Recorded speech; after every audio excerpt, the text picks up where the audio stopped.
Joining me now on 12 Minutes With is France's Minister for Foreign Trade, Nicolas Forissier. Minister, really good to have you with us on Euronews. Thank you very much for inviting me. So, we're speaking today at a time when international trade is clearly becoming a major geopolitical battlefield. I'm going to start by asking you about the situation in Iran and the Strait of Hormuz. Can the EU really do anything to free up trade, reroute products, energy commodities, for example, while Iran and the US continue in this standoff? We can't remain without doing nothing about this situation. And I just want to mention the fact that this situation is added to previous difficulties in the international trade, which are, for example, the tariffs of Mr. Trump, which are the China overcapacities rerouted towards the European market, for example, which are the consequences of the war of Russia in Ukraine. I mean, the situation is very complicated, and of course we share discussions.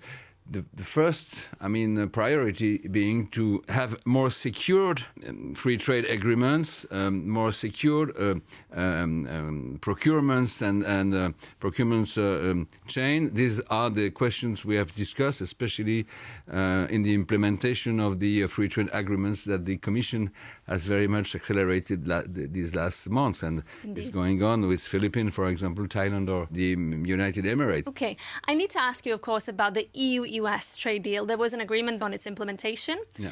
Are you satisfied, Minister, that there are strong enough safeguards in this deal now to protect the EU from any future potential tariff threats from Mr. Trump? Well, the Americans, they were waiting that we implement the Third Bridge Agreement. They were telling us, and Jameson Greer, for example, told me very often these last weeks, they were telling us, well, we don't understand why Europe is so long. When will have you implemented this and agreed on this agreement?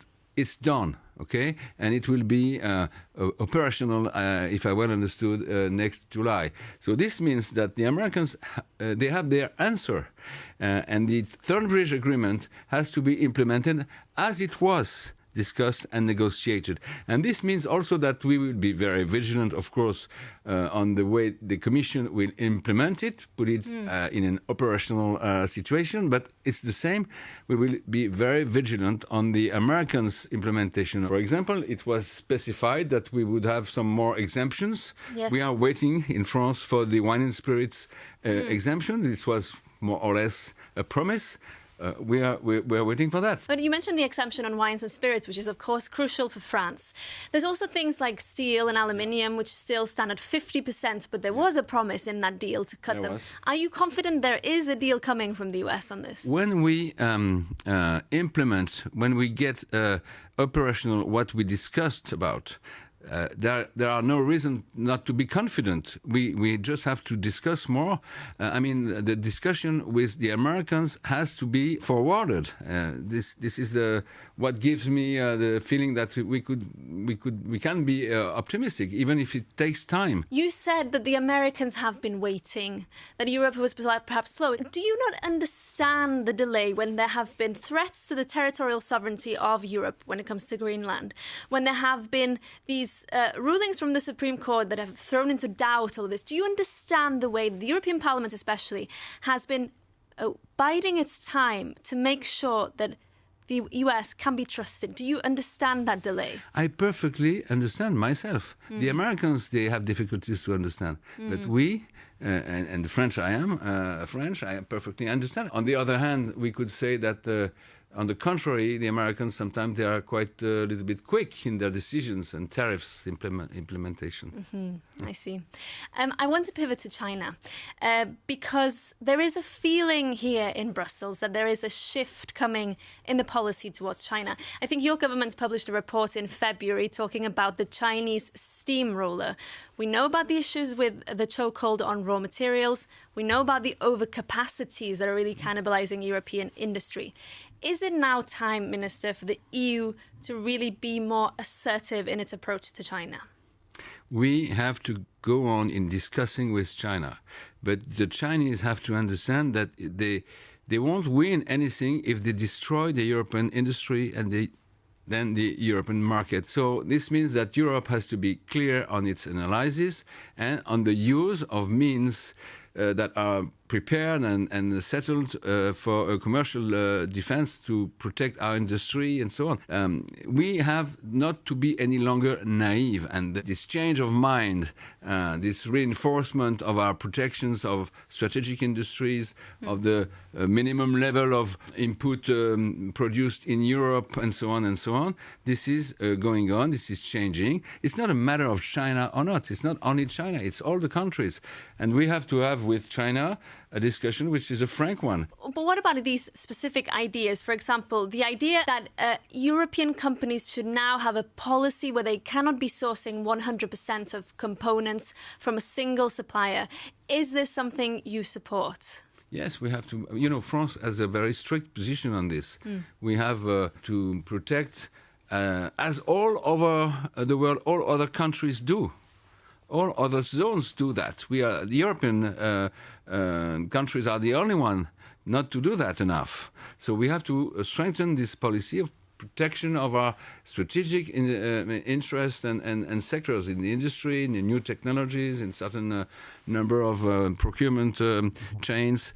And this means that the IAA... which is the Industrial Accelerator Act. Yeah, will have to be implemented very rapidly and negotiated very rapidly, because we are now discussing on the scope which countries would be or not included with exemption in the European circle, if I may say so, yes. And which would not be what will be the level of European input, which is an obligation when you have some public money or when, for example, cars are subsidized and so on and so on. This is the question, and this is the discussion we are having. For the moment, France has a strict position, which is far more strict than the Commission's position as it was given, saying that you have 73 countries with which we have agreements and we should discuss with them and so on. We think it has to be very, very restrictive if we want it to be efficient to protect our industry. What does that mean for countries like the UK, Canada, who really seem to want to be part of this? The countries which are very close in terms of industrial integration, we could speak, for example, also of Morocco. We have to look what is efficient, what is normal, and what is interesting to support our own industry. I think car industry in Morocco is very much integrated to European industry, and especially France. So we have to take this into account. So you could envisage countries like Morocco within the Made in Europe scheme? Yes, but with a certain number of criteria that they would have to respect. One of the issues with China, of course, is the issues of critical raw materials. I want to briefly ask you about your trip to Greenland. I know it came around the same time as the US Special Envoy Jeff Landry's visit as well. Does it make sense for France to be striking these kind of bilateral memorandums of understanding while the EU is also trying to do the same thing? Is this counterproductive? We are working hand in hand with the institutions of Europe.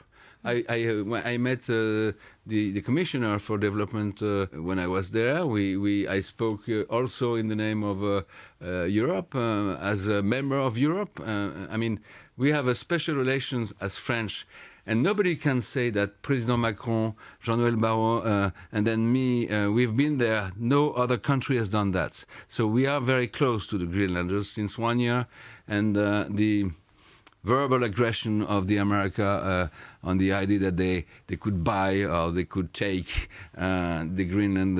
So we have always been in support. We are doing what we said. We are going there. We are building some win-win partnerships in all the fields, and especially mining, energy, telecommunications, and so on. But we are also doing this with Europe, and especially it's a message I gave that we wanted that Europe to be more recognized and more involved in the future of Greenland. So there's no problem on that. Okay. Final question, Minister, on a slightly different subject. I know that your government, along with the Swedish government, has asked for a proposal now on restricting trade with the territories that Israel occupies in the West Bank, in East Jerusalem. I do understand that the Dutch government has actually just moved on this and restricted trade with higher tariffs on these products coming from settlements. Are you confident now there's going to be a proposal coming from Brussels on this? This is what we are asking. We, with our Swedish friend, we wrote the Commission, we asked this, and we insisted on the necessity to have a common European position on this question rapidly. So to say, we cannot accept any import of products that are illegally, in fact, produced in illegally occupied territories in regard of the international law and so on. It's not an aggressive position. It's just a position which is in terms of law and the right of the people. It's normal that we say that. We have to be coherent. Effectively, the Netherlands minister made a statement on that, plus the French and the Swedish. And other countries also said that it was necessary to have this answer of the Commission, try to have a position which is balanced.